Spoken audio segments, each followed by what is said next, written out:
A longtime lumber mill in Washington County is closing its doors. For decades, it was a staple in the small community of Banks. Thomas Schultz joins us now. And Thomas, this is a big deal. How's the community responding? Well, Tim and Brittany, some city leaders say they were caught off guard, and it's not clear to them what's coming next. Tucked away in northwest Washington County is Banks, a town of less than 2,000 people. There's a main street, railroad tracks, and for decades, a sawmill. It's hard to put into words how important it's been because it's always been there. Marcia Kirk, president of the Banks Historical Society, says the town has always been rooted in timber. Timber, is our lifeblood. Though now, that's changing.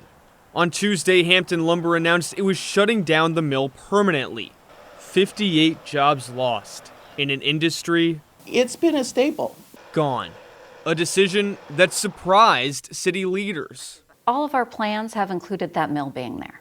Mayor Stephanie Jones says Banks relies heavily on the mill for fees like water usage, and she expects trickle-down effects. It's also kind of a big impact for our school district because one of the things that helps fund the school district are timber sales. And a reason Hampton Lumber says it's closing the Banks mill, possible changes in state policy, something that could affect lumber mills across the state of Oregon. It's a real disappointment for everyone. Kristen Rasmussen, the director of communications for Hampton Lumber, says a proposed habitat conservation plan would cut harvests on state forests by up to a third, from 285 million board feet to around 180 million feet.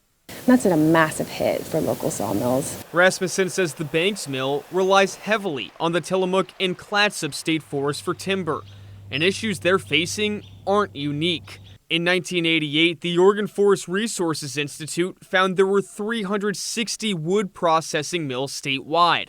By 2022, just 167.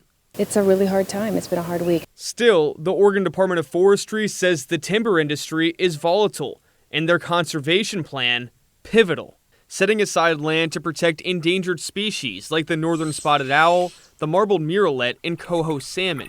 They say the plan complies with the Endangered Species Act, covering 640,000 acres for 70 years. Though, in Banks, concerns remain. There needs to be a better balance between protecting our resources, but also managing them in a way that makes sense for the economy. Now, through it all, there is at least a silver lining for those laid off Banks workers. Hampton Lumber is giving them the opportunity to move to another plant, and for those who don't want to, they'll get severance and help finding another job. Guys?